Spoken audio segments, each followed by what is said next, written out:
Good morning. It is sure good to be together. If you are one to join us most weeks, we're wrapping up our series called Lessons from the Far Side. Again, we've taken the idea from a gentleman named Gary Larson. Back when I was younger, had a video, or not a video series, but a comic books thing that he would do. They're just mostly one block, and kind of a funny way of looking at things. Brought a couple along today just to try to illustrate what I'm talking about. Again, I don't really know how well you can see these in this format, but it has a young boy laying on his bed. His eyes are wide open. Underneath his bed, there are a couple of monsters. And it says, "There it is again, Larry. I have this feeling that there's something laying on top of the bed." And just always struck me. It's funny because I can remember very vividly laying on my bed being concerned that there was a monster under my bed. And maybe they're worried that I'm on top of the bed. I always kind of like that. One of my favorites has a couple of deer. They are standing in a woods.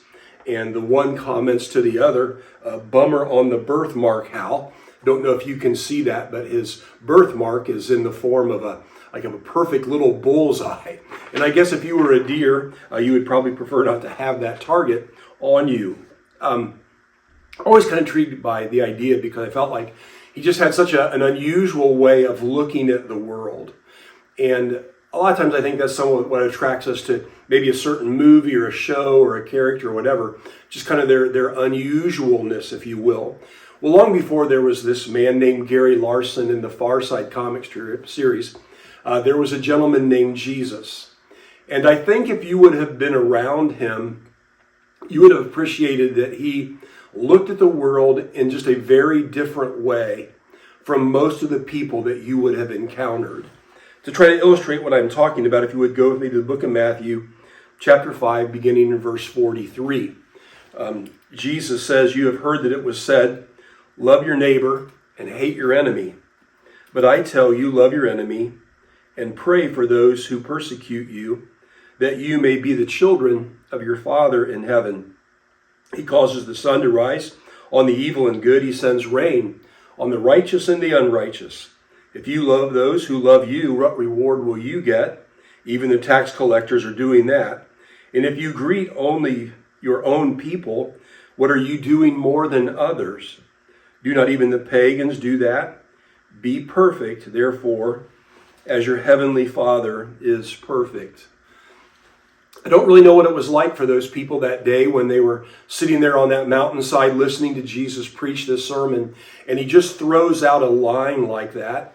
But it probably would have compelled you to look at the people around you, kind of like what does he mean by that? Or does he really mean that? I mean, I think when somebody says to us, love your neighbor, if you will, and hate your enemy, for most of us, that makes perfect sense. I mean, that's the kind of life that we could live because that's the kind of life that we do live. People who are neighbors, people who are nice to us, who are kind to us, friendly to us, we treat them decently. We treat them pretty good as a general rule. But if somebody does something to move them into the enemy camp, there's probably a very good chance that that's exactly how we are going to treat them. We are going to treat them as an enemy. But Jesus lays that line on them with everybody like, yeah, preach it. And then all of a sudden Jesus throws this out. But I tell you, love your enemy and pray for those who persecute you. I'm guessing that most of us have read that in the Bible or we've heard that phrase at some point in our lifetime. And though we've heard the phrase, we maybe haven't paused for just a moment and kind of considered what Jesus said. But he straight up said, love your enemy. To love them. He doesn't say, if you will, be tolerant of the people who are your enemies. We watch a lot of what happens in our political system. And it feels like there's a fair amount of that goes on. We tolerate one another, but very seldom would we ever say, oh, I think that person actually loves me, even though we don't agree on much stuff. He doesn't say, well, at least just treat them decently. And we appreciate that. That's kind of what I think most of us would say to somebody. You may not get along, but just be decent, play nice, get along. He doesn't say to them, just put on that fake smile, like we're best buds. He doesn't say that either. he tells them to love. Well, what do we mean by love? And this is where Paul can help us a lot. In his letter to the church at Corinth, there's a fair amount of envy and dissension and division within the church. And so he writes this long letter to them, trying to help them work through their series of problems. And then he says, one thing that you can do that will help you avoid a whole bunch of that is just learn to really love one another. And then he tells us what love ends up looking like. Love is patient. Love is kind. It doesn't envy. It doesn't boast. It isn't proud. It isn't rude. It doesn't seek its own. It's not easily angered. And on goes the list of what real, genuine love looks like in the lives of people. But he doesn't say, do that to the people who are kind to you, though we should do that to them. He says, I want you to love your enemy. What's an enemy? And here's my guess. It might be wrong here, but I think for the mass majority of us, we probably don't have a lot of enemies. Could be wrong, like I said. We might have people that we don't necessarily care for. Maybe the way they go about their work, the way they talk. I always figured that as a preacher. You get up and you preach, and the style that you preach with and the way that you communicate and those kind of things. Some people, they're like, oh, I like that. That's good. Other people are like, I just didn't care for it. And so, might look around for another church, to find something that's more appealing, style-wise or whatever. That's just part of life, but we're not enemies, if you will. We know, there are enemies, right? Our government, we have, a terror watch list. Those people want to do harm to us. They're our enemy. There are certain countries that if you're from that country, you're not allowed to come here because we view you as an enemy, a combatant, and so you're not allowed to be here. But I think for most individuals, we don't really think of the idea of enemies. That being said, I would guess if you're listening to this and you're like, preacher, I have enemies. My guess is they deserve it. They have done something to you, somebody that you deeply care about, that was bad. It really was. And they're on your enemy list, and they have good reason to be there. And if you will, it's that person that Jesus is talking about. He says, I want you to love your enemy. And if you will, there's kind of good reason for that, because Jesus wants people to understand that that's the same way that he loves us. If you will, he's not asking anything of us that Jesus did not do himself. Well, how did I ever become an enemy of Jesus? The Bible tells us that's sin. And the Bible is very clear that we have all sinned and fallen short of the glory of God. But when we sin, if you will, it puts us on the enemy watch list, the terror watch list. Am I really an enemy of Jesus? Well, as I reflect on my life, I deserve it. I do, to be on Jesus' enemy list. There was a young man in school. His name was Mike. We went pretty much all through school together. We weren't in the same grade, but we were close enough. We rode the same bus and we were in the same building for a lot of years. Really, there was not a thing in the world wrong with him, other than the fact that we just took a part of him, and his ears stuck out, and we would just tease and mock and ridicule and just be cruel about it. And Mike was a child of God, made in his likeness and in his image, and he didn't deserve that. Not like I was perfect, like there's something you couldn't pick on about me, or whatever. we did that a lot. And I heard that years later, he went through a very painful surgery to have his ears, so they would lay, flatter to him because it kind of bothered me. Was that because of it? I don't know. I know we didn't help. And that was just mean to be so uncaring. There's a young lady that I owe an apology to, just because of the disrespectful way in which I treated her. And there's nothing about it that was right, and I was plenty old enough to know better than to do what I did, but I did it just the same. And she's a child of God, and to be so rude and disrespectful. And I regret it to this day. I've asked God a few times to forgive me. I mean, you don't need to, but it bothers you. And so you do those things. Told lies to my mom and dad. And I know you can, whatever, no. Stole things, cheated on things. How long do you want me to go?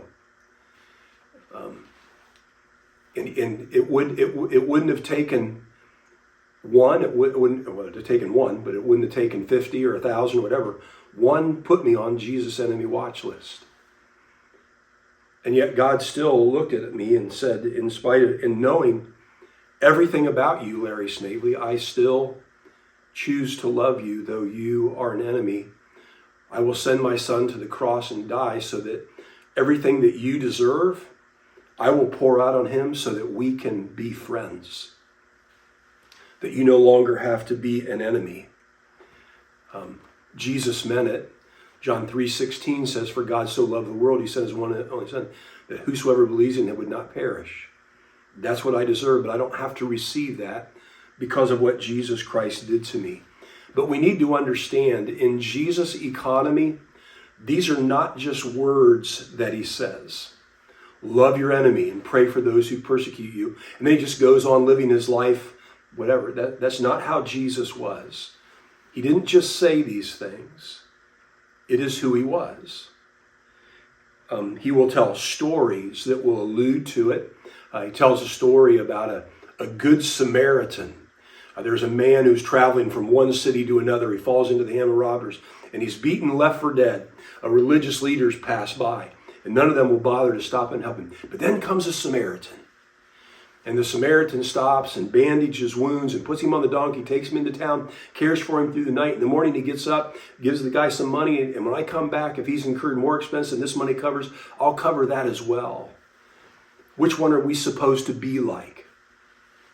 And the religious leaders are like, well, I suppose the Samaritans. You're like, that's right. Now, whether that was a true story or not, that kind of gets debated. But these didn't tell stories about loving your enemy and praying for those who persecute you. Jesus actually was one who did those things. He's been doing some teaching, and then he tells the people that it's time for them to get on because they're going to go to the other side, if you will. And so they get in the boat and they head on across to the other side because they want to be with her. And it's kind of interesting because when they go to the other side, it's this region, if you will. And as a general rule, like the Jews just wouldn't go to this area. The people who long ago had been driven out of the promised land by the Israelite people, this is kind of where they've settled, and so they set up shop in this region. They have taken all their false gods with them. They have all these pagan religions. They worship pigs, just all kinds of stuff that the Jews wouldn't have anything to do with. And if you will, they just didn't go to the other side. And yet Jesus says, get in the boat, because that's where we are going. And when he gets there, there's this man who has been bound up in chains, and he comes out to greet him, and they have this banter back and forth. And then Jesus casts the demons out of him. They go into a herd of pigs. The herd of pigs run down into the water and they drown themselves. And I want to go with you, the man says. And Jesus is like, no, you stay here so that these people can know what I did for you. I came into enemy territory and I showed them love. love your enemy. It's the kind of man that Jesus was. And he showed it to his disciples because he wants his disciples to understand these are not meant to be just words. It is really meant to be who we are, because all we are doing to others is what Jesus did to us. And I think part of it is Jesus just wants us to live in that reality, to understand what he really did for us. I think we have a tendency to think, well, I get why everybody else is an enemy to God, but I haven't been that bad. Yes, you have. Yes, I have.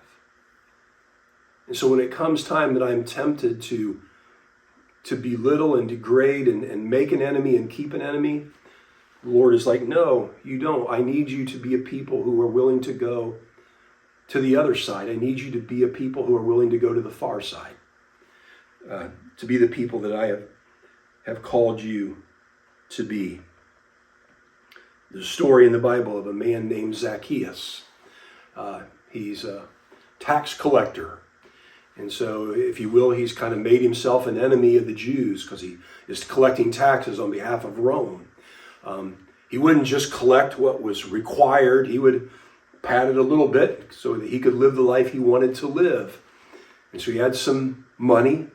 He had some things that the average person didn't have. He had a little power, a little clout. And yet, for some reason, the Bible says when he heard that Jesus was coming that way, he climbed up in a tree because he wanted to see Jesus. The Bible doesn't really tell us why he did that, but you kind of get the impression that maybe, though the world might look at him and like we don't like him, but look at what he's got. Maybe there was something when he looked in the mirror he didn't much care for. And so he wants to see Jesus. In the book of Luke, chapter 19 and verse 5, it says, "Then Jesus reached the spot. He looked up and he said, 'Zacchaeus, come down. I must stay in your house today.'" There's a couple things in that verse that just kind of stick out. Obviously not original with me. When I read about him, heard him in a sermon, whatever, I was intrigued by the point that was made. It says, when Jesus reached that spot, apparently, like maybe the tree was in leaf, like around here this time of year, the leaves are all falling. So if somebody was hiding in the tree, you're like, I can see you. But maybe this was like there's a lot of leaves, so Zacchaeus, maybe he was like up there in the tree, like wanting to see Jesus, but maybe he didn't want Jesus to see him. And Jesus comes to this spot where he looks up, and maybe Zacchaeus didn't want to be seen, but Jesus could see him. And I think maybe for a lot of us, maybe that's where were you when Jesus stopped at a specific spot just to let you know that he sees you? Maybe it was in a church service and a preacher was preaching, and it was so weird because it was like, he is talking to me today. Like I don't know how he knows this, whatever, but he is straight up talking to me. Maybe it happened over a series of weeks, but you're kind of like, Jesus stopped at a spot and he's talking to me. Maybe there's a song that just like hits you in a way that another song doesn't. Maybe you were just reading a random Bible verse. Maybe you were sitting in a restaurant, or you're sitting in a doctor's office, and like this conversation happens and you're just like, this is weird. And every so often it like dawns on us, it's like Jesus came to a spot and he's just like, I want you to understand something. I see you. I see all the brokenness. I see all the mistakes. I know everything about you. And I see you. And I'm not here to condemn you. My goal is not to make you aware of all your sins, Jesus says, so I can send you to hell. My goal is to love my enemy and to care about them, to try to draw them to me so that they can be saved from all this and they can spend eternity with me in heaven. And so Jesus desires that for us. He desires that for each and every one of us. That's how Jesus lived. But Jesus wants each and every one of us, if you will, to join him on the far side, to love our enemies, to pray for those who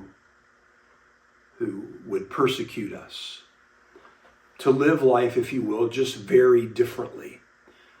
That, if you will, the Bible is not a collection of words, but it is an instruction manual on how we are going to go into the world and live.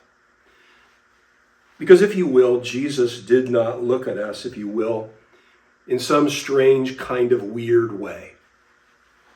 He really didn't. Jesus sees us exactly as we are.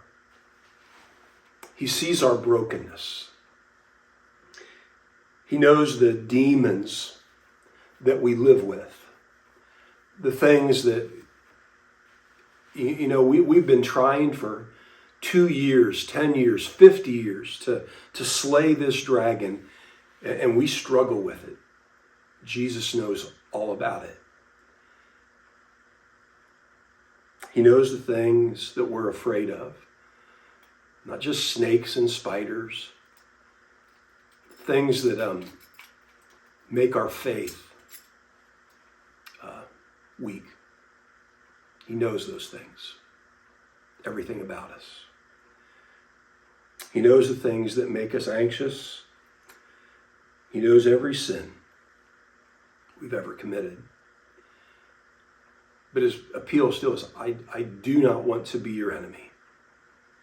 I want to be your friend.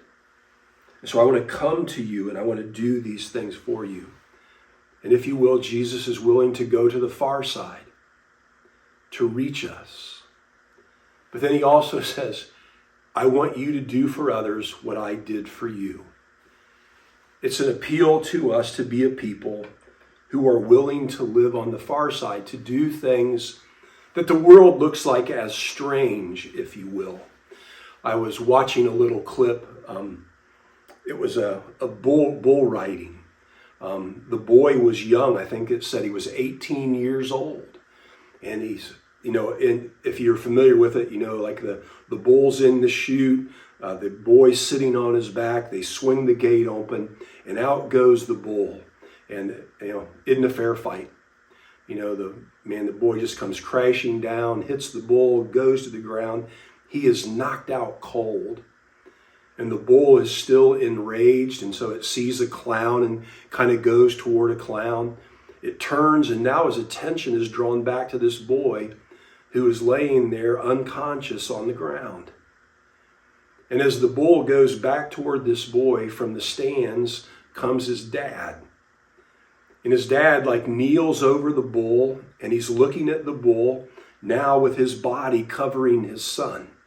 And as the bull now comes toward both of them, the dad just buries his head into the son, and the bull goes after them both. A clown gets its attention, and it runs off after them. And so the people who are showing this on the news, you can just hear the commentators say in the background, now that's the love of a father for a son. A father is willing to go to the far side for the ones that they love, and that's what God did for us. He sent his one and only Son into the world to lay down his life to protect us and defend us, that we might become the children of God. And then he says, go into the world and live that way, that you and I would become a people who are willing to live on the far side.